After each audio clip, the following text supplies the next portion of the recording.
And board, thank you all so much for having me, and it truly is an honor. What a great start to a meeting, and hearing from the superintendent from Walton County and Teacher of the Year. I just told him my grandmother was from Union County, little old Union County. My great-grandfather was a state legislator from there, and so I have some roots down in Union County. I know where that is. But it is an honor and privilege, like I said, to be here. I want to just share a little bit of my personal story. And I was a 36-year elementary physical education teacher, and the best job in the world. I grew up in Tallahassee, grew up in Leon County. I'm a product of our Leon County public schools and had a great education, and went off and graduated from Auburn University, War Eagle, and then taught in Augusta, Georgia at a private Christian school before feeling called to move back to Tallahassee, where I met my husband and started my public school career of 33 years in Leon County. And I would still be doing that today, but as we all know, the events that took place in 2020, coming back into that school year after COVID and seeing the things that were brought to light of things that were happening in our schools and in our district, and truly felt called. I had been asked to run for school board. I was like, absolutely not, no way, after watching all those board meetings during COVID. And my husband was he was a former football coach and high school principal and then assistant superintendent with our school district. Watching those board meetings, absolutely no way would I ever consider that. Well, you never tell God no, because you never know what you're going to be called to do. And so in 2022, I ended up retiring after 36 years and putting my hat in the ring and running for school board. Was fortunate to get elected to fill 2 years of a 4-year term, then just got reelected last year in 2024. And so as a teacher, when I first came back to Tallahassee and being in public school for the first time as a teacher, we were told you got to join the union. And I just thought that's what teachers did. And so I did that early on. But when I started looking into where the money went and where my hard-earned money was going for those dues, for me, it became a personal decision that I did not want any of my dollars going to support some of the things that the national organizations support. Candidates that I would not support, my money was going toward that. So early on, I became a non-union teacher. And in our district, we really only have about 40% of our teachers that are members of the union. So as a teacher, I remember years going through where I would get so frustrated that I knew we weren't going to get much as a teacher. You don't go into teaching for the salary. And yes, I feel like I wish we could pay our teachers $100,000 a year. That would be phenomenal because they deserve it. But that's just not the case in our public education. So even if it was going to be a minimal salary, I would get so frustrated that the union was holding up our salary negotiations. My husband was an assistant superintendent, so he was in on negotiations. So I had kind of a backdoor look into what was happening. I do have some data that I do want to bring, and I do also want to recognize our district staff, our HR, our CFO, the last 3 CFOs. They work tirelessly, and they begin work on this as soon as those funds are released in the summer. They're already working on a plan on how to get this money to our teachers, the hard-earned money that they well deserve. And I will tell you that our union president, and I'm sure he's watching today, and this is no slam on our teachers. We have some phenomenal teachers in Leon County, as recognized, and you've seen some phenomenal teachers and you recognize them. And that really is the highlight of our job, like you said, Commissioner, being out in the schools and seeing the hard work of our teachers, our support staff, cafeteria, our every level, our support staff in our classrooms. So getting those raises to our teachers is paramount, and it is important. So a few notes that I have, and then I want to give some data too. When I first got elected, I also attended a school finance training. And I was a PE teacher because math is not my forte. My husband will tell you that. But learning about school finance is critical, and it is so complicated. And so there are a lot of things that go on and that we're guarded by our legislation on things that we can spend money on. And is that my time? So I need to stop. Oh, that was, okay. All right, so talked about that. I want to give you some dates, but there is a state statute that according to what I've been told, because I would get frustrated, why can't we just get that teacher money that the governor and the legislature have brought before us? And so apparently it has to be bargained for unfair labor practice. So there's a state statute. And so it has to be negotiated. Well, I'm really glad that you brought that quote early on. Recently in our local paper, the union president was quoted as saying, I'm going to read it again, "It's not that we don't want to implement the TISA money quickly, but if we go ahead and agree to it, we know the district's not going to negotiate any additional dollars. So it puts us in a very compromising position." And that was a quote from our union president. And so I've got data from our district staff, and again, they work tirelessly. Our CFO, our HR people, all of our district administration, and starting back in 21-22 school year, TISA offered the money, the teacher salary and increase, the rate teacher pay money, anyway, TISA money was offered to LCTA on September the 30th in 2021. And an agreement was not made until May 12th of that year in 2022. The board approved it, and the teachers did not get paid till July of that 2022 school year. Then the next year, in 22-23, the TISA money was offered to our bargaining LCTA on August 24th in 2022. And again, an agreement was not made until October of 2022. And board approved in October 25th of 22, and then teachers did get paid beginning that December. So it was before the end of the school, before the start of the next school year, 2023. So December of that fall. So that was a little bit better in 22 and 23. And I want to also mention that year, $2 million of TISA money was given to our school district, and our district was able to find $5 million more, for a total of $7.033 million to give to our teachers to negotiate. And so the union, they did settle pretty quickly then when we had more money to settle with. In 23-24, the TISA money was offered to our union in July 18th of 2023, that summer. And we were, the total offer on the table was $5.12 million, $2 million of TISA money. And again, our school district was coming up with an extra $3.12 million funds for our teachers. And an agreement was not made until February of 24. The board approved it on February 13th, and it was ratified by the union on February 20th and paid in April. Again, a whole school year goes by before teachers are getting their salary. In 24-25, last year, we had $2 million of teacher salary increase allocation, and our school district added another $2 million to that for a total of $4 million. And again, it was offered to our union on July 31st of last summer of 2024. An agreement was not made until January of 2025. The board approved it January 28th, and it was ratified by the union on the 30th of January, and teachers did not get their pay until March of 2025 last year. All throughout this whole process, I will say our district HR guy was in communication with DOE, even though that October 1st deadline was not met by state statute, but communication was being made with DOE as far as the progress. And this year already, I have the specific date, so June 24th of this summer, there was an introduction and proposed topics were given to our union, to our LCTA, and July 9th they met and presented proposals. Again, they met July 22nd of this summer. Again, they met August 27th, and up until this point, they were supposed to have met September 18th, but our union canceled that meeting, and they are meeting today to continue negotiations.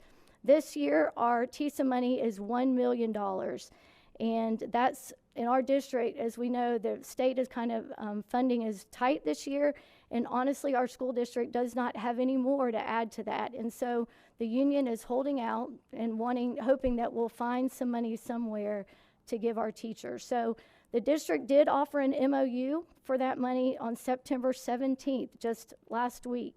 And the union has not responded, but today they're meeting, so we'll see what happens today. But I do know that our district staff has spent 8 to 10 hours already with union negotiations since the summer. And here we are toward the end of September, and no settlement has been made. Last night at our board meeting, our union president gave each of us a copy of this. It was the will of the people. So he went before all the teachers, and one of the proposals was to accept the state TISA money, and he said of less than $40 and do not negotiate more money. And that was one of the options. Another option was to accept the state TISA money of less than $40 and negotiate more money. Another one was reject the TISA of less than $40 and do not negotiate more money. And then almost 70% of the teachers that that voted reject the state TISA money of less than $40 and continue to negotiate. And so he gave each of us board members a copy of this last night and said, see, the teachers want us to negotiate and want us to continue to fight for more money. Even though we've told them this year, our budgets are so tight this year, I wish we could give more. So the $1 million, when you break it out, for over 2,000 employees, it's not a lot. And I remember as a teacher, having taught for many years, not that this is an excuse, but many years we didn't have a pay raise, and you just sucked it up, basically, And I know that education, teaching is the best, most rewarding job in the world, and we do take it as a board as a priority to make sure that our teachers get paid. Even our superintendent, he's a former teacher coach, and his wife is one of our most well-respected teachers in one of our middle schools. Several board members were former teachers, and I just want you to know on behalf of the board, we feel like that we are trying to make a good faith effort. And as you've got the quote up there, I feel like that our union is very difficult to work with, and our district staff will probably tell you that it's not easy. So that is what I can tell you as of right now, and we're hoping we'll get some results today. But I would welcome any questions. Sorry, I didn't mean to take that long. All right, thank you, Chair Cox, for that for that update. I'm sure board members have questions. So I'm going to turn it over to the board. Anyone with questions? Actually, I think I just heard something that seems to be, it's a pattern that I've heard in other counties. So the union is roadblocking this pay raise, right? While at the same time, they pushed for a millage rate increase that they wrote the referendum as it would go for teacher pay, correct? Correct. But yet they're withholding teacher pay. And if I'm not mistaken, just like it's happened in other counties, the pattern is they do not put in the actual language of the referendum that it is obligated to go to pay. They do an MOU that is not legally binding. It's like a handshake. And that's not a question because I know you're doing what you can, but it's a pattern that I've noticed, and it's very concerning. So on one hand, it's like a bully tactic. They're withholding the pay from the teachers while pushing the community to want to give teachers more money through a tax increase while they're the ones withholding the funding. And I find that to be very concerning. That's just the pattern I noticed, so thank you. Yes, and I wish there were an easy solution. I wish that there was a way, and I don't know, I'm not an attorney, my brother is, I'm not, but I wish there was a way to say, look, and we appreciate the governor and the state board being so supportive of our teachers. I wish there was a way to say, no, this money is designated, it's non-negotiable, get it put out there. But they keep saying, with the state statute with unfair labor practice, so that's an avenue I'm not 100% familiar with, and you all being attorneys, Commissioner, so any insight you can give on that, it would be, to me, an easy solution to say, no, the governor's given this money, teacher salary, it needs to be done by September 30th. Yeah, no negotiation, done. So Chair Cox, I'm not an attorney either, but I know that there are statutory deadlines for the teachers. This is a topic that's come before this board on a number of occasions. Quite frankly, I don't want to say tired, I'm frustrated that we continue to have this issue. The legislature has been quite specific about where this money is to go, and when it is to be allocated. And yet here we are again. So I've got some questions for you. Hopefully we can get to the bottom and see if we can help you work through this in Leon County. Are you aware of when your district submitted your distribution plan this past year? I know you mentioned, I think, the previous year. Yes, and I've got some emails chains from years past of when I know that our HR guy at our district has been communicating with DOE, and I'm not exactly sure, I can tell you if that's Oh, helpful. tell me, okay. You submitted it on February 18th, 2025. Yes. Statutory deadline's October 1st, 2024. Chair Cox, why? And again, I think because every time that our district comes in our district bargaining comes before the union, they're stonewalled and they will not accept a proposal. And one little thing that I forgot to mention during the negotiation last year, this to me shows the level of disrespect. And not, like I said, I don't want to disparage our teachers that are part of the union because we love our teachers, but what happened last year during a negotiating meeting, our union members were playing bingo at a negotiation bargaining meeting with our district staff up there presenting, trying to find a resolution to get our teachers paid. And to me, that just showed a level of disrespect for our district staff that works tirelessly to come up with proposals that are satisfactory toward our union. And to me, my perspective is it gets stonewalled at every turn, and it's very difficult. Yeah, so it I takes wish good- there was an easy solution. Yeah, Chair, it takes good faith negotiations on both sides for Correct. this to happen. It doesn't, to me, based on what I understand and your characterization of the meeting that you saw, that there's not good faith negotiations going on. Can you describe the role the superintendent's played in this? Is the Superintendent Hannah facilitating TISA? Is he an obstacle to TISA? Can you help me understand what role the superintendent's played, if any, in either helping or hurting the process? Sure. In my perspective, and again, I'm not in those closed-door meetings, but I know we do have meetings with our bargaining unit that are executive sessions that we have. I will tell you, our superintendent is not the one holding this piece of it up. He wants our teachers to get paid. It's by state statute, and we appreciate, like I said, the governor and the legislature making that a priority, and we want that to happen. And our district staff is phenomenal in getting us all the information that we need and providing it for the negotiation table. My perspective and what I've heard from district staff and in the years, quite a few previous years, it's the union that blocks it at every turn. Can I ask you, excuse me just a second, Commissioner, can I ask you a couple more questions? Sure. And, last year, Superintendent Hannah made it clear that teachers were preferring to delay their salary increases. Are you aware of any teachers that would prefer to get their salary increase later rather than sooner? Well, I've never heard of that personally, but like I said last night, and I'll be glad, I'll give this to someone, y'all can look at this. This is what he presented us at our school board meeting last night. And so our union is saying that 70% of the teachers want us to not settle. This is specifically the superintendent that I'm frustrated with. I can understand the union's going to say what they're going to say, but this is the superintendent. Do you know why there seems to be large periods of time in between meetings between the superintendent and staff and the union? Do you know why they can't meet on a more urgent or frequent basis to get the negotiations done? That is a great question. I do know for a fact that the union just canceled a meeting that was supposed to have happened last week on the 18th, and I'm not exactly sure why. The meeting dates that I do have, I know starting in June, there was one in June 24th, in July 9th, and July 25th. And so I feel like they are trying to get some things done.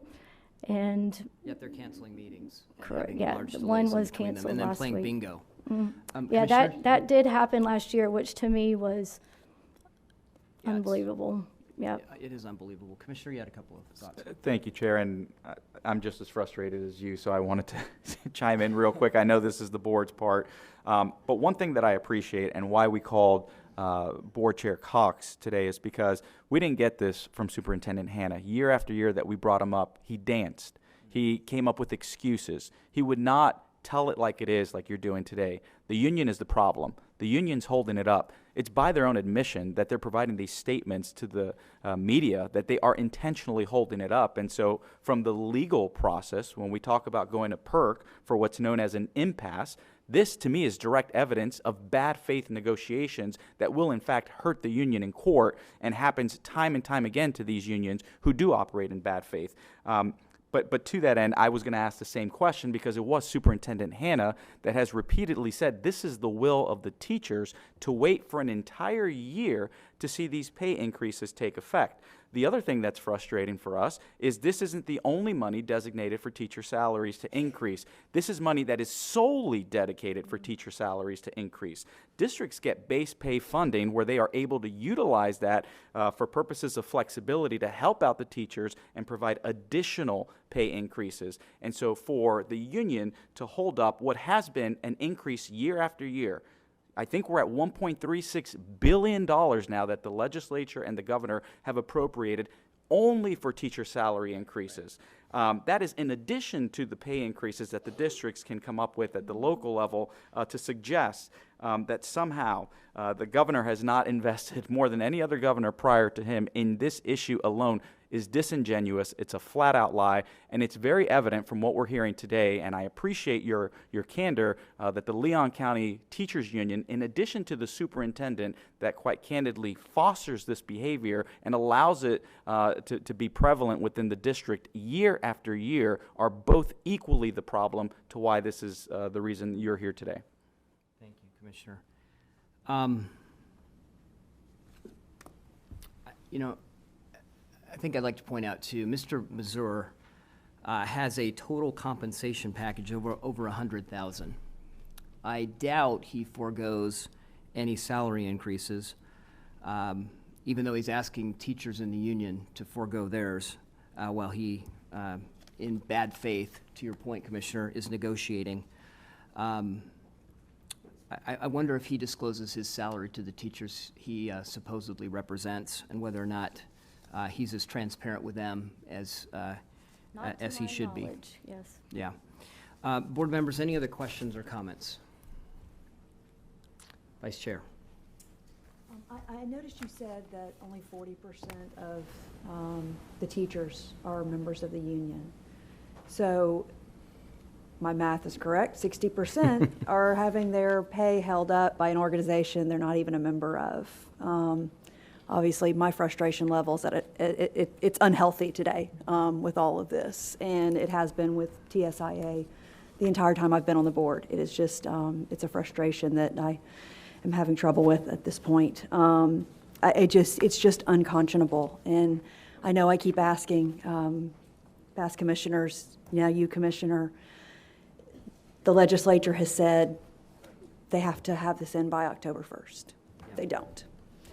It's supposed to be, you know, it's not, I believe there's something in the pro forma or whatever from the legislature saying that it should be given and not used in conjunction with. But we seem to not be able to enforce any of this.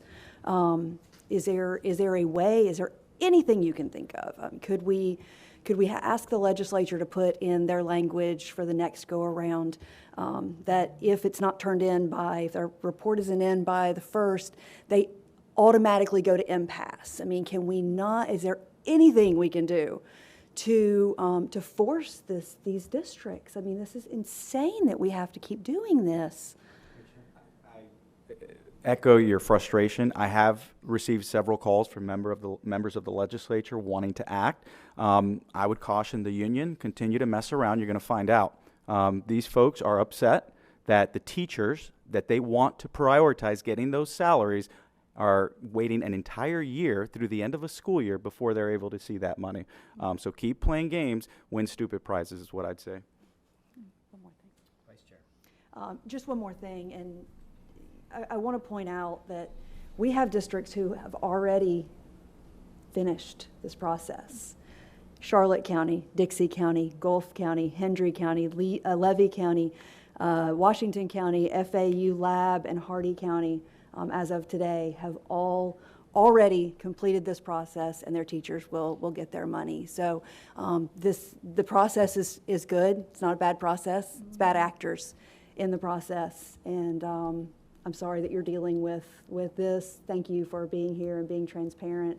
We will continue to do what we can to help resolve this issue. So thank you, Mr. Chair. Appreciate that. Thank you, Vice Chair. Any other comments? Mr. Foganoli. Thank you very much, Chair, and Madam Chair, thank you for being here.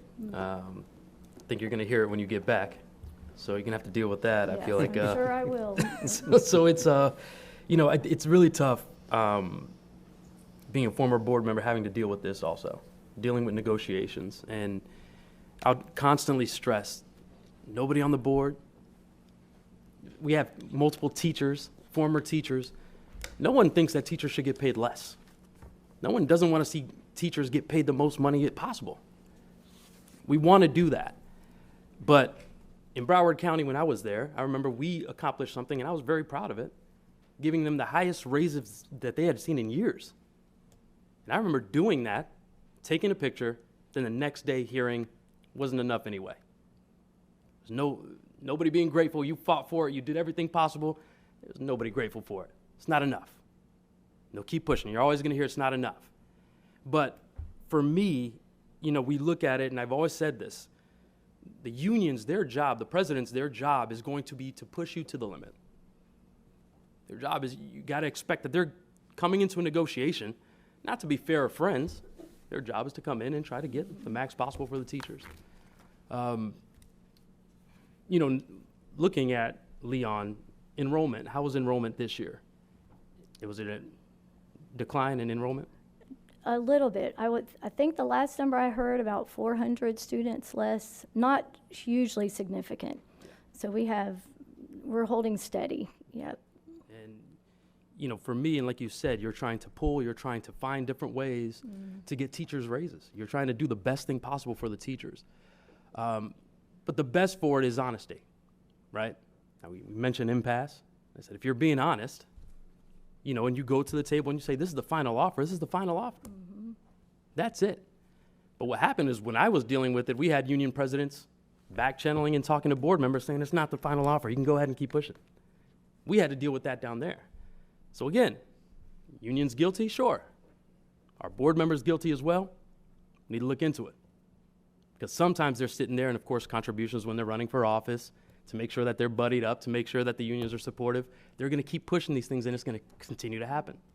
Now, in the past, Chair, have you seen when you all have done negotiations and you say, okay, we're going to offer additional 2%, and they said no? Have you changed that offer? Yes. And you've gone higher? Mm-hmm. Then you go back to the table, and maybe you'll say no, say this is the final offer, then you would change it again. That has been a pattern, yes. So again, if you're not clear as a board and united as a board to come to the table and negotiate in good faith and say, this is it, this is what we're standing on, they're going to continue to push. They're going to continue to make that, and our teachers are going to continue to get hurt. So again, are unions wrong in this? Absolutely. Our board members need to get their act together? Absolutely. Because again, we're sitting there in a negotiation, and the history speaks for itself that if we could push it and we can extend that, and that quote right there is obnoxious, but the fact is if we could wait them out, they're going to fold. So as a board, it's important for us to say, hey, we're going to come there, we're going to negotiate in good faith, we're going to be honest, and we're coming to give the teachers the best that we can. We are. We're not here to hustle teachers. That's not what we're here for. But as long as you go in there, and I always see it, soft board members fold, that's what happens. And this is what's going to happen. Teachers are going to continue to get hurt. So again, Commissioner, we want to see action. We want to see some way that we can start defending that and saying, no, you have a timeline, do that. We have teachers suffering, and you're going to tell me you're going to stop bonus checks or a raise before the holidays? Well, you could wait for the holidays. That's fine. You could wait till next year. It's sad. People depend on this money. Yeah. Teachers depend on this money. Yeah. And I always say it, teachers do not get into the profession to get paid. Right. They're not getting into it to get rich. So again, adults having adult problems, boards having problems with the union not get it done for our teachers, do what's best for children, for education. But as long as we continue these habits of doing that, not being honest, and then unions continuing to push and not willing to work together to do what's best for teachers, we're going to see everybody suffer. Thank you. Thank you, Mr. Fognoli. I think, and your comments are much appreciated. I think in this regard, I would say one thing, though. So in your normal salary negotiations, I think you describe it very well, right? It's a give and take. That also implies that you've got two good faith actors in that negotiation. In regarding the TISA money, it is specifically earmarked by the legislature with specific dates that it needs to be implemented. And for the union to use it as a bargaining tool is by definition a bad faith negotiation. And it's despicable. And I hope that the teachers in Alachua and the other counties understand that their unions that are supposed to be representing them in good faith are not in fact representing them in good faith and holding up a salary. We heard the sad stories a couple years ago of teachers not getting their pay increases over the holidays and having to wait till March or whatever. You know, I can imagine Christmas and the holidays was a different experience when you didn't get the raise. So that was, that's very frustrating to me. Board Chair, I think my recommendation to you would be to call out the bad faith on this side, on that side of the aisle, and just make sure that the public is aware. You've got an opportunity, you've got a bully pulpit. I would use it and call out the bad faith negotiations that are going on with the union representatives. And I wouldn't be afraid to highlight Mr. Mazur's excellent compensation package, which he, by the way, is willing to accept while he's negotiating, in my view, in bad faith. That's my opinion, my view. So thank you for being here today. Thank you all so very much. Thank you. All right, well, we're going to move on now.